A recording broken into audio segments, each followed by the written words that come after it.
Hello everyone, today we will talk about how to fix or how to solve the problem of privacy on the application of Discord. We click on settings. In this page you can click on apps, default apps, app settings. On above you can search about Discord and you will enter.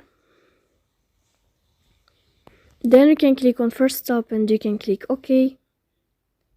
After that you will enter to the window of storage. Here you can click clear cache.